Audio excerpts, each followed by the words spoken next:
Herzlich willkommen zu unserem neuen Video aus Tadschikistan. Unsere Woche hat super spektakulär und super schön begonnen, bis wir dann ausgebremst wurden. Wir sind zurückgekehrt in die Hauptstadt nach Duschanbe, weil wir ein paar Dinge organisieren und besorgen müssen, damit Puschel hoffentlich in ein paar Tagen wieder läuft. All das seht und erfahrt ihr nach dem Intro. Viel Spaß!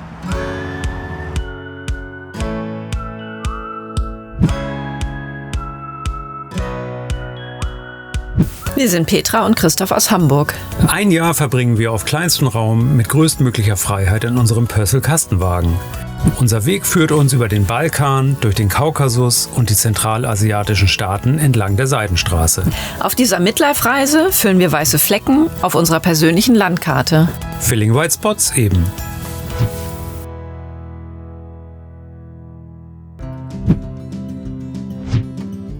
Für die nächste Etappe auf dem Pamir Highway füllen wir unsere Vorräte. Schönen guten Morgen aus Korok. Es wird Zeit, weiterzufahren. Wir haben uns jetzt hier 2 Tage ausgeruht und die nächste Etappe auf dem Pamir Highway steht an.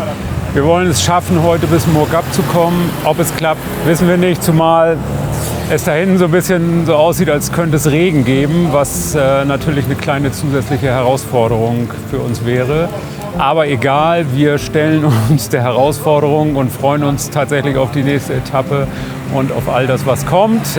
Petra ist jetzt gerade da in dem Laden und kauft noch mal ein bisschen frisches Obst und Gemüse ein. Und wir melden uns von der Strecke und freuen uns, dass ihr wieder mit dabei seid.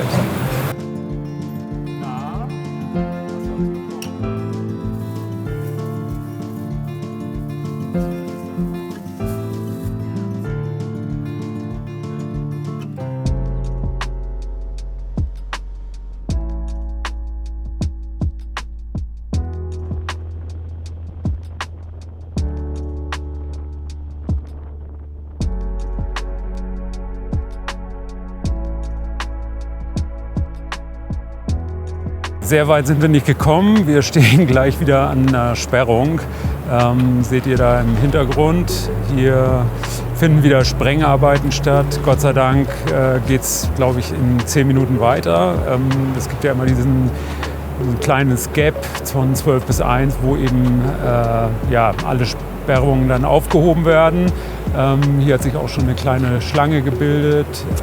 Wir sind nach wie vor sehr, sehr, sehr begeistert von der Landschaft, von diesen Bergen. Das ist einfach super, super schön. Wir fahren die ganze Zeit am Fluss entlang. Beim Wiederanfahren auf sandigem Untergrund mit leichter Steigung merken wir, dass Puschel nicht so in die Puschen kommt wie gewohnt, denken uns aber erstmal nichts dabei.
Ja, bis eben waren wir super euphorisch, sind nach wie vor total begeistert durch diese Berglandschaft gefahren und sind jetzt so bei 3300 Metern und haben dann so langsam gemerkt, dass unser Motor anfängt so ein bisschen schlapp zu machen, bei leichten Anstiegen schon. Und jetzt ist er eben ausgegangen und geht auch nicht mehr an.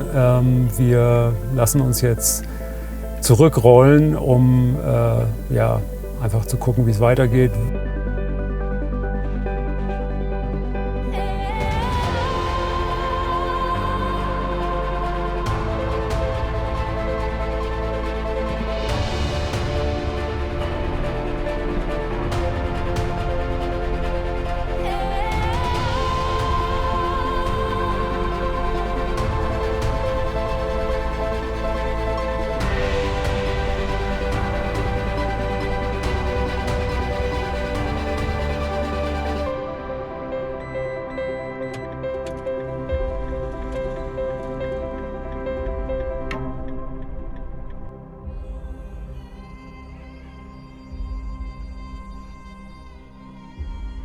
Ja, wir haben jetzt hier einen Mercedes angehalten.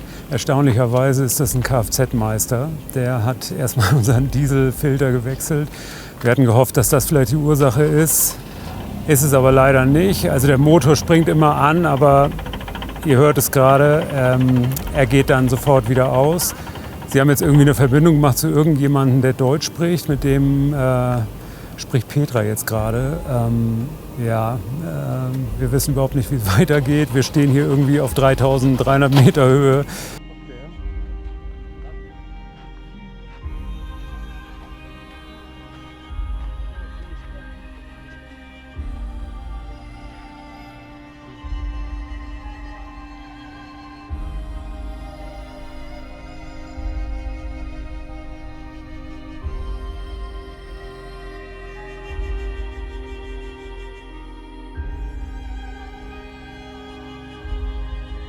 So, ich glaube oder wir glauben, der Mechaniker ist mit seinem Latein erstmal auch am Ende. Der hat einiges probiert. Der Motor springt immer ganz kurz an und dann geht er wieder aus. Er hat uns jetzt irgendwie mit seinem Wagen abschleppen lassen. Er saß am Steuer, eine irre rasante Abfahrt, weil wir hatten so ein bisschen gehofft, dass wenn wir wieder ein bisschen tiefer kommen, dass der Sauerstoffgehalt irgendwie hilft, dass der Motor wieder läuft. Wir hatten das irgendwann mal irgendwie gelesen, hat aber leider nicht geholfen. Dafür haben wir hier echt so eine krasse Abfahrt eben geboten bekommen in unserem Wagen. Wir hatten echt Schiss, dass er irgendwie den Mercedes, der uns abgeschleppt hat, irgendwie drauf nascht.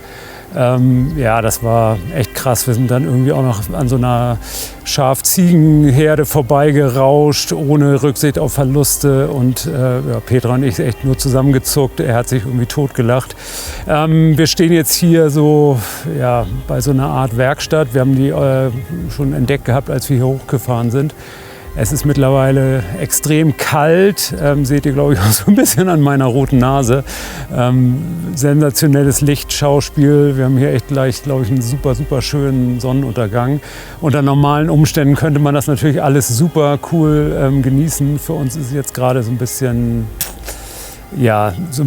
schwierig, weil wir überhaupt nicht wissen, wie es eigentlich weitergeht. Unser Abschleppseil ist vorne noch dran. Wir müssen einfach abwarten. Das Gute ist, wir haben einen gut gefüllten Wassertank. Wir haben genug Gas an Bord, um es uns gleich schön warm zu machen. Und wir werden auf jeden Fall was Leckeres zum Abendbrot kochen können. Aber es ist natürlich so ein kleiner Dämpfer. Aber was soll's. Es gibt für alles eine Lösung. Irgendwie werden wir auch das hinbekommen und wir sind sehr gespannt. Schaff, der Kfz-Meister, rät uns, nach Korok zurückzukehren. Sein bester Freund Galliman führt dort eine Werkstatt mit sehr gutem Ruf. Vor uns liegen knapp 70 Kilometer Strecke, die es am Abschleppseil hängend bei dunkler Nacht in sich haben.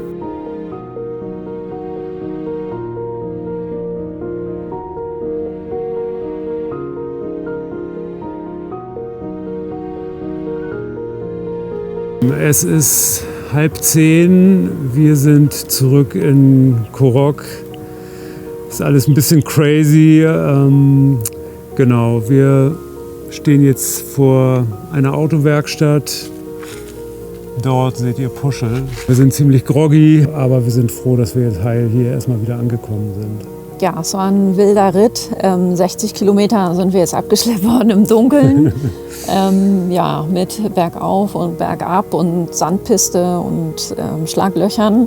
Aber jetzt sind wir hier und ja, wir wissen nicht genau, ob es der Dieselpartikelfilter ist oder die Dieselpumpe. Auf alle Fälle ist es nicht der Dieselfilter, weil den hat Schaff mal on the road gewechselt. Und auch den Luftfilter hat er noch mal ausgeklopft. Aber ja, leider muckert der Motor noch vor sich hin. Hier in der Werkstatt hinter uns sollen sie ein Auslesegerät haben. Und wir hoffen jetzt, dass wir dann morgen ein bisschen mehr wissen. Genau, ich habe jetzt noch Bock auf einen Kaffee, obwohl es schon so spät ist. Wir werden uns jetzt noch eine Kleinigkeit zu essen machen und ja, dann hier morgen früh um 8 Uhr auf der Matte stehen. Und dann hoffen wir sehr, dass wir vielleicht in ein paar Tagen tatsächlich weiterfahren können. Also erst einmal gute Nacht. Gute Nacht.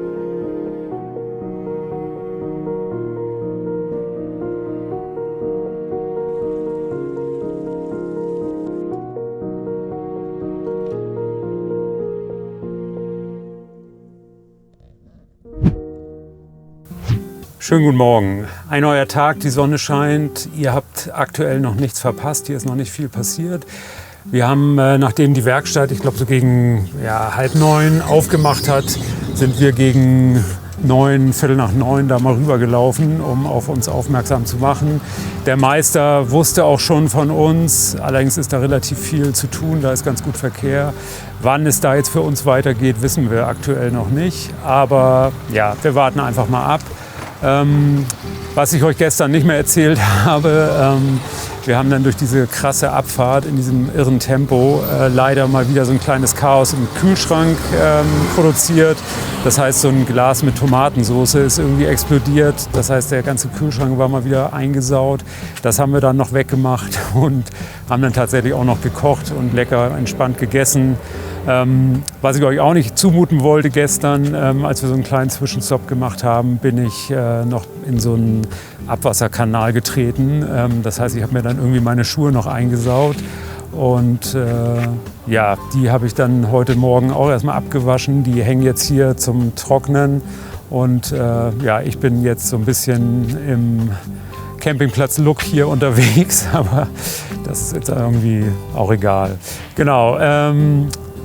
Zu guter Letzt hat dann auch noch unsere SIM-Karte den Geist aufgegeben. Petra ist jetzt erstmal zurückgelaufen in die City zu dem T-Cell-Store, wo wir das Datenpaket aktualisiert hatten und versucht da mal zu klären, was denn da bitte los ist.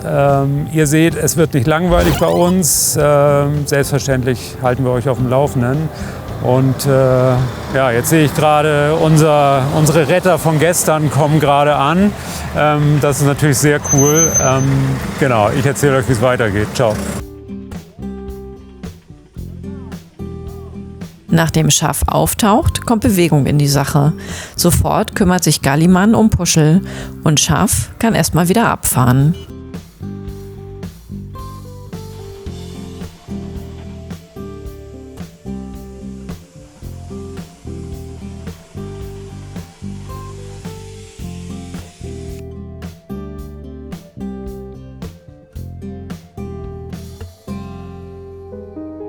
Das Erste, was Gallimann feststellt, der Sensor für den Partikelfilter ist kaputt. Allerdings ist er mit seinem mechanischen Latein am Ende.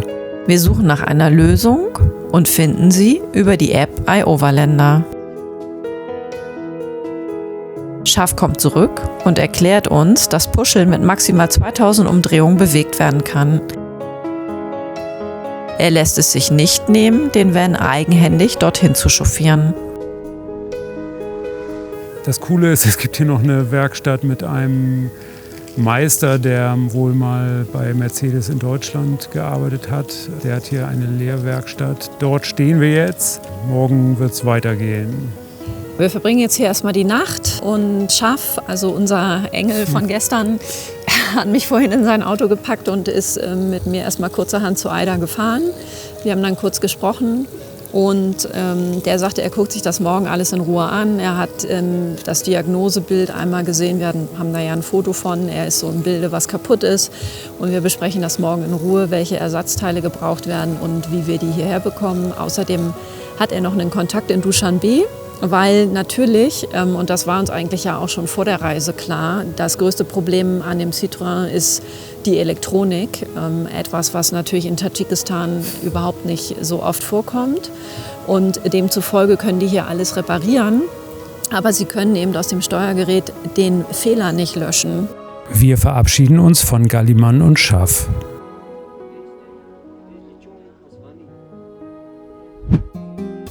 Am nächsten Morgen geben wir unser Auto in die Hände von Aida.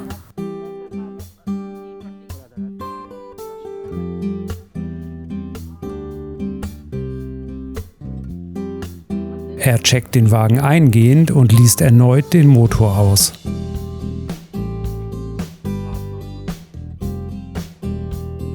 Auch Aida kann die vom defekten Sensor verursachte Fehlermeldung nicht deaktivieren. Daher recherchieren wir nach einer Lösung und finden sie schließlich über seinen Kontakt in Duschanbe. Am Nachmittag suchen wir Ablenkung und entdecken Korok ein zweites Mal.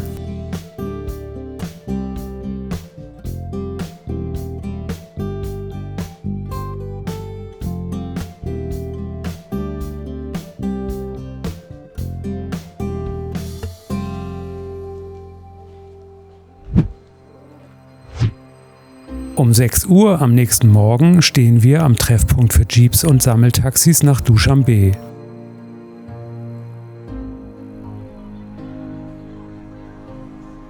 Wir ergattern 2 Plätze in einem mit Soldaten besetzten Bus, die während der gesamten Fahrt für gute Stimmung sorgen und uns immer wieder mit Keksen und Obst versorgen.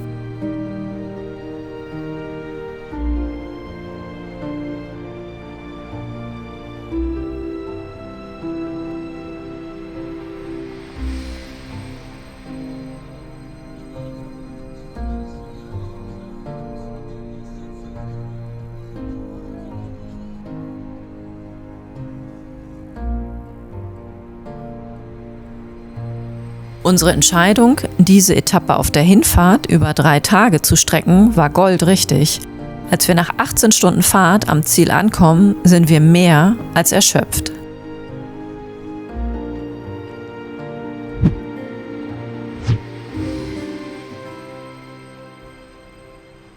Am nächsten Morgen gehen wir bei strömendem Regen zu Fjodor, der hoffentlich unsere Elektronikprobleme lösen kann.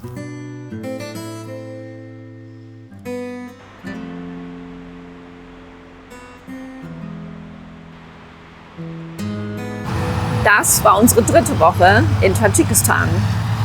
Wir kehren morgen zurück nach Korok und hoffen, dass Puschel in 2-3 Tagen wieder fahrbereit ist. Wenn euch dieses Video gefallen hat und wenn ihr die Woche genauso spannend fandet wie wir, dann freuen wir uns über eure Kommentare, über eure Likes. Und wenn ihr den Kanal abonnieren wollt, dann drückt gerne auf die Glocke. Wir sehen uns nächsten Sonntag. Bis dahin. Ciao. Tschüss.